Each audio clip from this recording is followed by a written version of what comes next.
There are doors in every city that no one built. They appear where the foundations go too deep, where streets fold over themselves like scar tissue. You've walked past one before, maybe without knowing. A patch of wall too smooth, too deliberate. A metal outline in the corner of your eye that vanishes when you stare too long.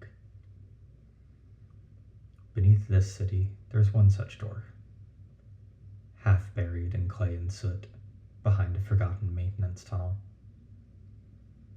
The air there smells of rust and the memory of rain. The metal is engraved with a single phrase, eroded, half swallowed by corrosion. Let what is forgotten remain resting. When I found it, I thought it was part of the old sewer grid. But when my hand touched the surface, the metal felt warm, almost like it had a pulse.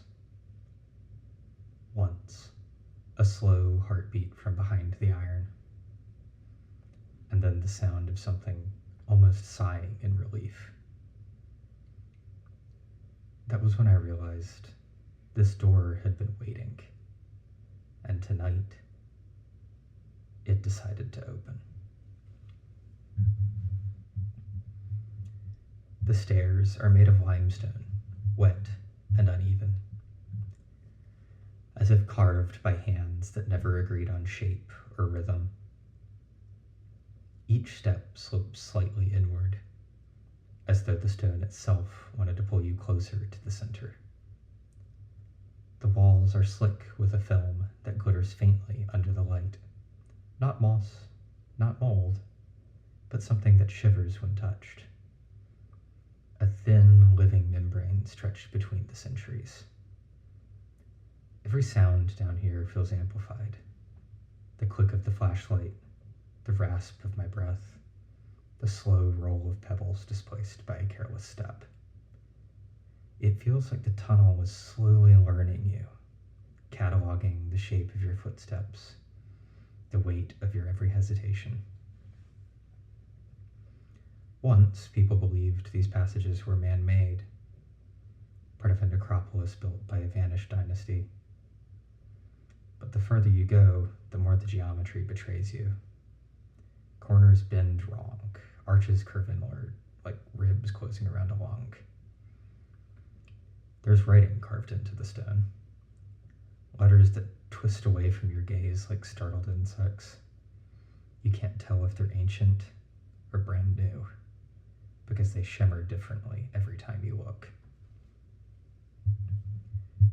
Every 30 steps, the temperature drops exactly 3 degrees, and the air exhales. The tunnel breathes. The walls are alive with silver moss. The locals who've been down here call it grave breath. It glows faintly when left alone, but fades when it hears you speak, as if language itself causes it hurt. Down here, silence is not absence, it's sustenance. You emerge into a room large enough to swallow cathedrals. The walls ripple with carvings, faces, hundreds of them, stacked and layered, emerging from the stone as though the rock itself is remembering what it used to be. Eyes half closed, mouths open mid-breath, noses crooked, lips parted, as if caught in the moment before speech. They are not sculptures, they are impressions. Every detail too organic, too specific. Pores, wrinkles, the glint of a piece of enamel. It feels like the walls stole these faces, pressing them into itself the way wax takes a seal. If you stand still, you can hear them. A low chorus of hums, breathing, sighing, a wet sort of whispering that vibrates at the very edge of your hearing. Explorers once called this place the Hall of Mourning, but the name written above the archway, half legible, translates more closely to the Choir of Stone. Each visitor, they say, has a twin here, a face that mirrors their own, sometimes younger, sometimes older. And if you find it, you must leave something behind. A hair, a piece of metal that's touched your skin, a word you've never said aloud. The walls remember. They always do. Beyond this hall was a labyrinth of mirrors, or at least what looks like mirrors. These aren't glass, they're sheets of translucent stone, thin enough to shimmer, thick enough to distort. They don't reflect light, they reflect your memory. In one wall, you see yourself as you were moments ago. In another, as you'll look if you never leave. And in one, you see nothing at all. Just the faint outline of a shape waiting for you to fit into it. Your footsteps echo strangely here, sometimes twice, sometimes not at all. Sometimes you hear another pair matching yours, half a second behind, or maybe even ahead. There's a story that this is where the catacomb learns your outline. It watches you through the stone, tracing your reflection until it can move on its own. Many explorers report seeing themselves farther down the corridor, turning corners before they actually get there, seeing their reflections glance back with too much recognition in their eyes. Those who chase their doubles often never return. Those who flee often find that their reflection doesn't follow. It just stands there, smiling, patient, waiting. In the catacomb, reflection is not imitation. It's rehearsal. As you continue deeper, the catacomb widens, and suddenly you're standing in a hall that feels impossibly bright, with light refracted through salt and crystal. Rows upon rows of shelves stretch as far as your eye can see, stacked with books fossilized into translucent blocks. Scrolls folded like frozen petals, trapped mid-bloom. The air smells of minerals and old parchment, but each step crunches softly underfoot, a layer of salt dusting the ground like new fallen snow. You can see shapes beneath the salt, letters drifting like minnows beneath the ice, sentences that realign every time you blink, as if the books are trying to remember what they were written for. Scholars believe that this is the catacomb's memory vault. Every spoken word, every forgotten thought, condensed and preserved before decay could erase it. But others think it's punishment. Every lie ever told, every forbidden truth ever whispered, trapped and frozen so the catacomb can taste them forever. They say if you whisper into one of these books, it will whisper back. Not to you, but to someone else who has dreamt of this place. Someone who has never been here, but now remembers it as if they were born beneath its very ceiling. Here, silence weighs more than stone, and knowledge is heavier than death. At the catacomb's heart lies a garden, or what used to be one. The ceiling opens to a black dome from which roots dangle like chandeliers. The roots twitch faintly, responding to your presence. Their veins glow with dim light, a slow pulse, synchronized with the rhythm of your breathing. Beneath your feet, the ground softens. Not dirt, something spongier. You realize the floor isn't stone, it's a mat of old roots.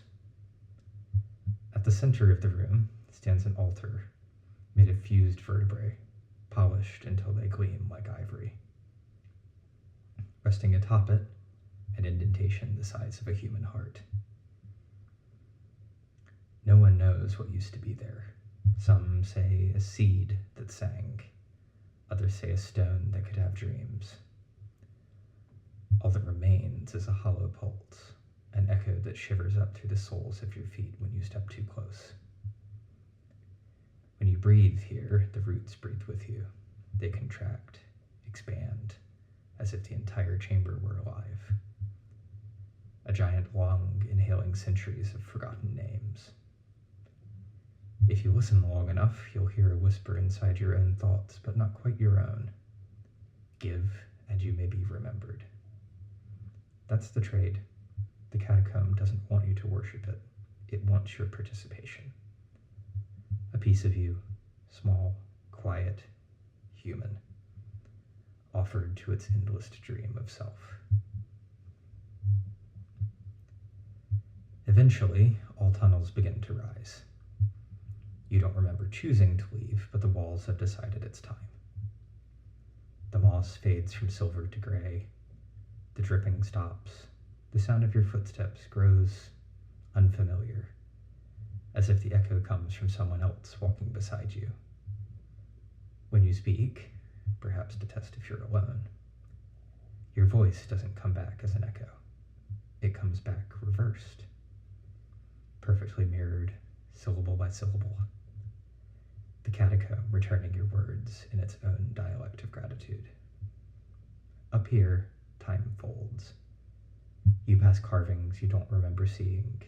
Symbols are rearranged, letters now shaped like your own initials. For a moment, you think you hear your name carved into the wall. But when you run your hand along it, it's smooth, untouched. The tunnel narrows, the air thins. A pale blue light appears ahead. And for the first time, you realize how far you've fallen. You climb. The world above feels like a dream you once had, something soft-edged and distant. When you finally reach the top, the air is too clean, the wind too loud, and your heartbeat feels half a second out of sync with everything around you. You tell yourself you've returned, that the stone is behind you, that the breath of the tunnels is sealed away. But in the stillness of your home, you hear something faint, a low hum, perfectly in rhythm with your pulse. Sometimes it sounds like wind in a vent, sometimes like the sigh of someone sleeping beside you, and sometimes, when the room is silent enough, you hear it whisper, a word, a name, almost yours. You turn towards the sound and catch your reflection in the window. It's already speaking. If you ever dream of corridors that breathe, or books that hum, or roots that whisper your name, don't be afraid.